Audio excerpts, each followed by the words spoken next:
Salut, soyez la bienvenue sur notre chaîne YouTube Eros Afrique TV. Avant de parler de Tombouctou, il est essentiel de faire un rappel sur l'Afrique avant la colonisation. Avant que les colons impérialistes viennent en Afrique pour soi-disant vouloir civiliser l'Afrique, ils envoyaient des explorateurs pour savoir comment était organisée l'Afrique. Il y a un certain Lord Macaulay qui est un explorateur anglais envoyé par la Grande-Bretagne pour savoir comment l'Afrique était organisée. Écoutez très attentivement son rapport quand il est rentré dans son pays. J'ai voyagé à travers l'Afrique, je n'ai pas vu de mendiants ni voleurs. J'ai vu des personnes avec des hautes valeurs morales et je pense que nous ne pouvons pas conquérir ce pays, que nous brisons et fassions la colonne vertébrale de cette nation qui est sa spiritualité et son héritage culturel.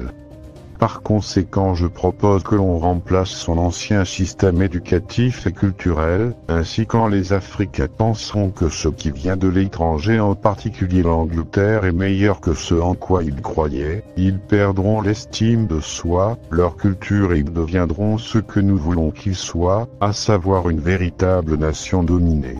Cet discours de Lord Macaulay montre que l'Afrique avait une très bonne organisation politique, sociale et religieuse. Bref, dans cette nouvelle vidéo, on va s'intéresser à Tombouctou car le monde médiéval Tombouctou était le centre du monde, que ce soit dans le domaine de la connaissance, dans le domaine du commerce et dans plusieurs domaines. Voici Tombouctou, une ville dans l'histoire. N'oubliez pas de vous abonner pour être informé dès qu'une vidéo est mise en ligne et de partager sur les réseaux sociaux. Maintenant entrons dans le but du sujet.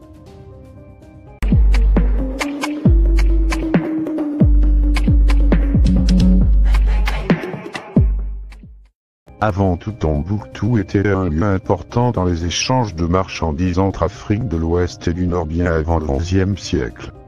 Pendant cette période, les produits venant des rivages méditerranéens et du sel ont été échangés à Tombouctou contre de l'or. Donc il était considéré comme un port au milieu du désert Sahara. Ces échanges rendent prospère la ville. Cette prospérité attirait les Arabes et les Africains qui sont évidemment des savants et des marchands. Ainsi le sel, les livres et l'or étaient les principaux produits échangés. Profitant d'une position géographique favorable, Tombouctou connaît un essor important. Du fait de l'apport qu'il apportait à l'apprentissage et à la recherche islamique, Tombouctou disposait d'une université avec 3 principaux départements renommés et 180 écoles coraniques. Parmi ces universités, on a Sal Sankoré et d'autres Madrasa. Au XVe et XVIe siècle, Tombouctou était capitale intellectuelle et spirituelle et un centre de propagation de l'islam en Afrique. Ces 3 grandes mosquées, Djagarébé, Sankoré et Sidiaya, témoignent de son âge d'or. À Tombouctou, des livres étaient écrits et importés puis copiés grâce à une industrie locale avancée de copies de livres dans la ville.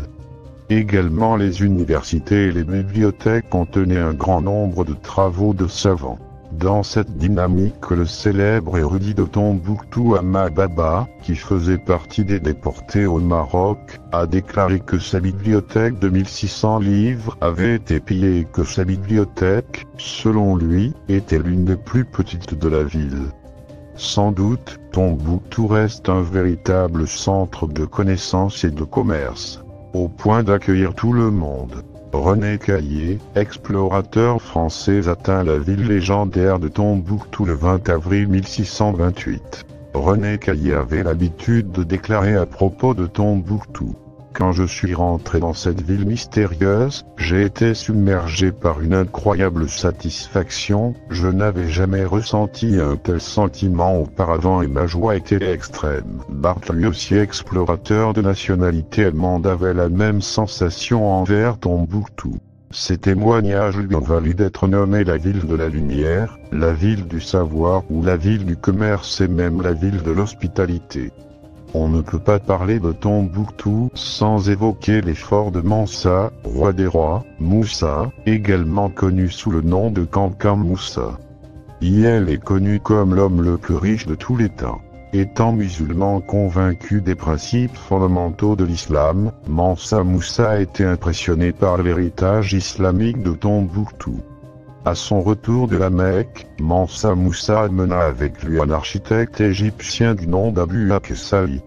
L'architecte a été payé 200 kg d'or selon les sources pour la construction de Djangarébé ou la mosquée des prières du vendredi. Mansa Moussa a également construit un palais royal à Tombouctou. Avec l'invitation de grands érudits arabes à Tombouctou, l'empereur se rend compte à sa grande surprise que ces savants n'étaient pas qualifiés pour engager des débats avec les érudits noirs de Tombouctou. Le pèlerinage de Mansa Moussa à la Mecque en 1324 avait fait connaître le Mali dans le monde entier. L'empereur emporta avec lui 12 tonnes d'or pur et une grande caravane de 60 000 hommes sur des chevaux et des chameaux. Il avait tellement d'or avec lui que quand il s'est arrêté en Égypte, la monnaie égyptienne a perdu sa valeur et comme résultat le nom du Mali et de Tombouctou sont apparus sur la carte du monde du XIVe siècle. Kankan Moussa est considéré comme la personne la plus riche de tous les temps, plus riche que n'importe qui pourrait le décrire, rapporte le journal Time. Littéralement, sa fortune était inchiffrable, écrit Jacob Davidson du Time. Il n'y a vraiment aucun moyen de mettre un chiffre précis sur sa richesse. Selon Richard Smith, professeur d'histoire au Ferrum College, le royaume d'Afrique de l'Ouest de Moussa était probablement le plus grand producteur d'or du monde, à une époque où l'or était particulièrement demandé. Il a gouverné l'empire du Mali au XIVe siècle et sa terre, avec des ressources naturelles lucratives, notamment l'or.